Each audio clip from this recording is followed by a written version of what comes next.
प्रतीक्षाच cooking पॉइंटमध्ये तुम्हा सर्वांचं स्वागत आहे। आज आपण बनवतोय प्रत्येक घरात आवडीने खाल्ली जाणारी फ्लॉवर बटाट्याची भाजी। ही भाजी अगदी साधी पण चविष्ट। जेवणात झटपट काहीतरी हवंय का? मग ही फ्लॉवर बटाट्याची भाजी खास तुमच्यासाठी। जेवणात एक परफेक्ट कॉम्बिनेशन, फ्लॉवर बटाट्याची भाजी जी आठवण करून देते आजीच्या हातच्या चवीची। व्हिडिओ तुम्ही शेवटपर्यंत बघा। तर चला आपण रेसिपीला सुरुवात करूया। अशा प्रकारे फ्लॉवर आणि बटाटा मी कापून घेतला आहे। आता ही फ्लॉवर बटाट्याची भाजी आपण स्वच्छ धुवून घेणार आहोत। तुम्ही पहिल्यांदाच माझी रेसिपी बघतायत आणि अजूनपर्यंत चॅनलला सबस्क्राइब केलं नसेल तर जरूर चॅनलला सबस्क्राइब करा। आता आपल्याला बारीक कापलेला कांदा, बारीक कापलेला टोमॅटो आणि कोथिंबीर घ्यायची आहे। सोप्या पद्धतीने आणि थोडक्या साहित्यातून ही झणझणीत भाजी तयार होते। आता आपण भांडं छान गरम करून घेणार आहोत आणि मग त्याच्यामध्ये आपल्याला तेल टाकायचं आहे। ही भाजी फक्त आपण तेलावर आणि वाफेवर शिजवणार आहोत, पाण्याचा अजिबात वापर करणार नाही। बटाट्याचे आणि फ्लॉवरचे तुकडे आपण एकाच साईडचे ठेवले आहेत, म्हणजे ते छान शिजतात। तेल छान गरम झाल्यानंतर त्याच्यामध्ये आपल्याला बारीक कापलेला कांदा टाकायचा आहे। लालसर रंग येईपर्यंत कांदा छान आपण परतून घेणार आहोत। ही भाजी बनवायला लागणारे जिन्नस अगदी साधे आहेत। फ्लॉवर आणि बटाटा यांची जोडी अफलातून लागते। लहानांपासून मोठ्यांपर्यंत आवडेल अशी ही भन्नाट रेसिपी आहे।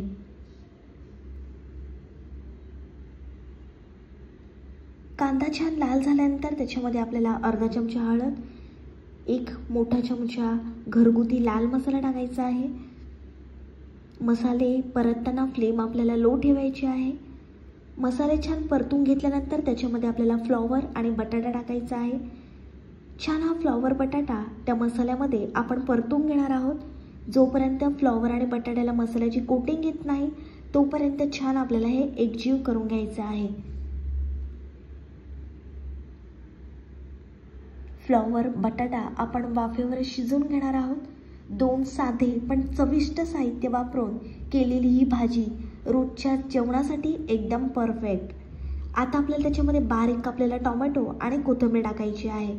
पुन्हा छान आपण हे एकजीव करून घेणार आहोत। मस्त आपल्याला मिक्स करून घ्यायचं आहे।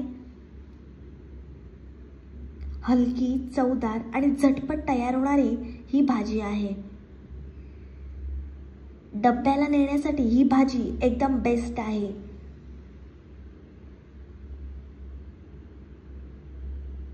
छान आपण एकजीव करून घेतला आहे। आता आपल्याला फ्लॉवर, बटाटा आणि टोमॅटो छान वाफेवर शिजवून घ्यायचा आहे। आता आपल्याला त्याच्यामध्ये चवीप्रमाणे मीठ टाकायचं आहे। पुन्हा छान आपण हे एकजीव करून घेणार आहोत। फ्लॉवर आणि बटाटा तेलात तळल्यामुळे त्याचा स्वादच वेगळा होतो।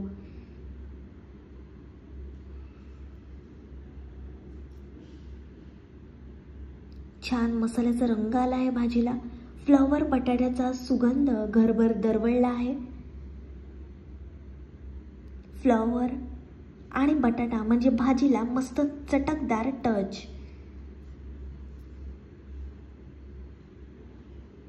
फ्लॉवर आणि बटाटा छान शिजवून घेतल्यामुळे भाजीला एकदम खास चव येते।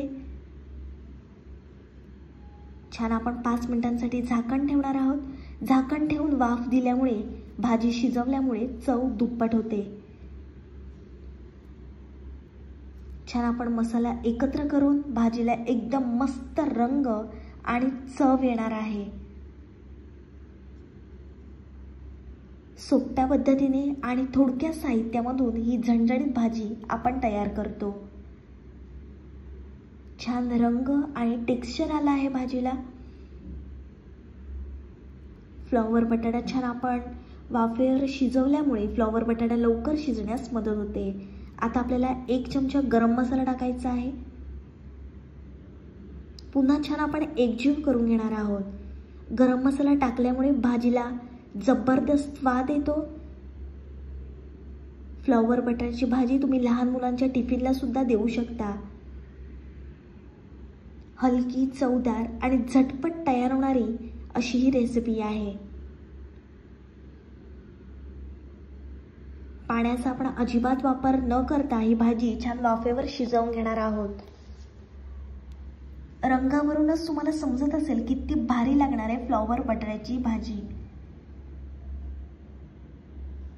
फ्लॉवर आणि बटाटा ही पारंपरिक मराठी भाजी आहे.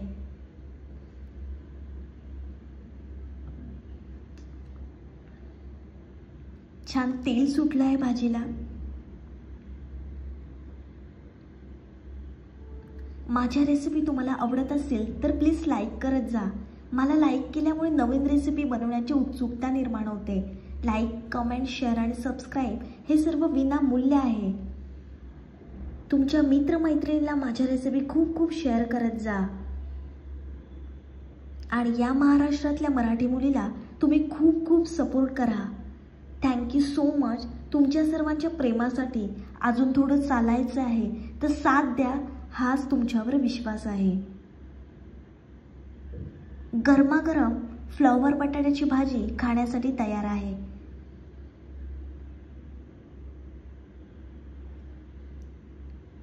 ही फ्लॉवर बटाट्याची भाजी तुम्ही तांदळाची भाकरी, चपाती किंवा वरण भातासोबत खा, खूप भारी लागते. ग्रामीण भागामध्ये बऱ्याच ठिकाणी ही भाजी बनवली जाते. ही रेसिपी तुम्ही जरूर ट्राय करा आणि माझी रेसिपी तुम्ही बनवली तर मला कमेंट्स करायला मात्र विसरू नका.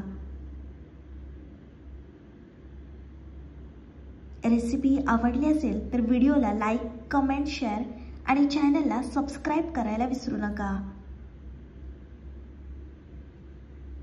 भेटूया पुढच्या रेसिपी सोबत. तोपर्यंत मस्त खा आणि स्वस्थ रहा.